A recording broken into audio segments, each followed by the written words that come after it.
शरीर मरेगा, हम आप नहीं मरेंगे। आप थोड़ा अपने बारे में ख्याल करिए। आप शरीर नहीं है, शरीर में है हम आप। शरीर माँ पिताजी के द्वारा गढ़ा गया है, शरीर धरती पर बनाया गया है। शरीर में 5 तत्व लगे हैं। शरीर में मिट्टी है, जल है, अग्नि है, वायु है और आसमान है। इन 5 चीजों का मिश्रण शरीर में दिया गया है, शरीर को बनाया गया है। हम आप शरीर नहीं है, इसलिए शरीर को ही सब कुछ मानकर बैठना अपने आप को इस जगत में डुबा देने के बराबर होगा। आप हम शरीर में हैं, शरीर नहीं है। अगर अपने को देखना चाहते हैं अपने आप को आप, तो कहीं 5 मिनट आराम से आप बैठ जाइए घर में, जब आपको फुर्सत मिल जाए, सुबह शाम दोपहर जब आपको फुर्सत मिल जाए। और कुछ मत करिए। आपके शरीर के अंदर जो नासिका के द्वारा सांस अंदर आ रहा है उसको देखिए कि आ रहा है, और देखिए कि वो बाहर जा रहा है। आप दृष्टा भाव में उसको देखते रहिए। और ऐसे उस पे बैठाया गया है कि सांसें अंदर आ रही हैं तो नमः के रूप में प्रणाम आ रही हैं, और जा रही हैं तो शिवाय जा रही हैं। आप देखिए कि प्रणाम शिव को, प्रणाम शिव को आप देखिए, पता चल जाएगा कि हम तो आत्मा हैं, शरीर तो नहीं है। ये बड़ा ही सहज प्रक्रिया दिया है उस ईश्वर ने हमको आपको। उस ईश्वर ने हमको आपको कहा है, बताया है कि तुम अपने आप को पहचानो, इसीलिए तुमको ये शरीर दिया गया है। बर्बाद मत करो इसको, अति दुर्लभ है ये, फिर नहीं मिलेगा ये। अन्य जीवों के शरीर में तो मिलेंगे, जाएंगे आप, लेकिन आदमी का शरीर अति दुर्लभ है, नहीं मिलेगा। तो अपने आप को पहचानिए, और पहचानने का तरीका बड़ा आसान है। आप एक चुपचाप अपने पलंग पर घर में काम धाम करने के बाद बैठ जाइए, और सांसों को आते और जाते आप देखिए, सिर्फ देखिए इसको, सिर्फ देखिए कि आ रही है और जा रही है। आपका ध्यान लग जाएगा, आपके सामने उस परम पिता परमात्मा का जो निराकार स्वरूप है वह स्वयं प्रकट होने लगेगा, और आपकी आत्मा उसमें विलीन होने लगेगी। यही रास्ता हमको आपको मिला है, और बड़ा ही सहज मिला है।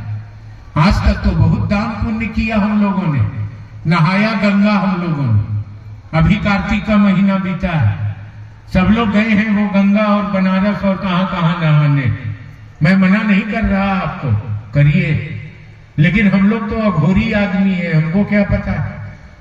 आपको सुन के हंसी आएगी, ठंडा का मौसम आता है तो 8 दिन हो जाता है हमको स्नान किए हुए। सबसे बड़ा मजा यही आता है कि स्नान नहीं करना पड़ता। आज 8 दिन पर स्नान किया हूं और आया हूं, क्योंकि कार्यक्रम में जाना था तो बदबू आएगा शरीर से, आदमी का शरीर है। तो सबसे बढ़िया ये इस मौसम में मिलता है कि नहाने से छुट्टी मिल जाता है। क्यों? गंगा नहाने का कोई शौक मुझको नहीं। अरे तन को धोया मगर मन को धोया नहीं, ऐसे गंगा नहाने से क्या फायदा? बीमारी तो मन में है। ये तन को धोने से किसने कह दिया कि आप गंगा में डुबकी लगा लोगे तुम्हारे पाप खत्म हो जाएंगे? हम चालाक और गंगा बुड़बक जो दिन रात पाप करें और जाएं गंगा में डुबकी लगाएं, मेरा पाप खत्म हो जाएगा। किसी ने मूर्ख बनाया है हमको आपको। हम ऐसे ही लोग हैं, जिसको जो मन में आता है बता देता है, हम उधर भाग जाते हैं, चलने लगते हैं।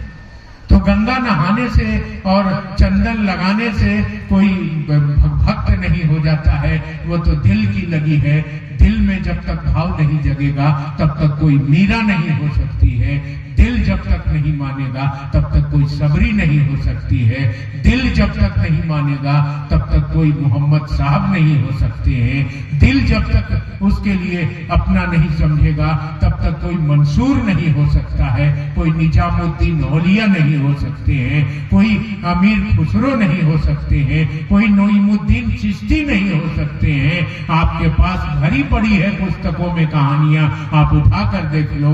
जो लोग बड़े नामी गिरामी लोग हुए वो ढोंग ढकोसला से नहीं हुए, वो दिल की लगी से हुए हैं। वो दिल के आवाज से उस परमात्मा को जाने हैं, वो बाहर से कुछ नहीं जाने हैं। मीरा ने कोई अगरबत्ती नहीं जलाई और कृष्ण को आना पड़ता है। सबरी ने कोई पूजा नहीं किया और राम को आना पड़ता है। मंसूर ने कुछ नहीं कहा, अनल हक खुदा ही है। सब कुछ खुदा है। कितना भी किसी ने समझाया कि तुम खुदा मत बोलो, बोलो कि जो कुछ है महाराज है, राजा है, कहा कि ये झूठ है, मैं कैसे बोलूं? जो है खुदा है, हम में, तुम में, खड़ में, खम में, सब में वही है। और चढ़ा मंसूर फांसी पर और कहा ये खुदा से इश्क है, मजाक नहीं है। वह हंसते हंसते चला जाता है। सुकरात को जहर दे दिया जाता है और उस जहर को, उस ईश्वर को, खुदा को नमन करके वो पी जाते हैं और वो अमृत हो जाता है। रविदास के घर जूता सीने भगवान आते हैं और रविदास इस दुनिया में भगवान के रूप में पूजे जाते हैं। किसी ने कोई ढोंग ढकोसला नहीं किया।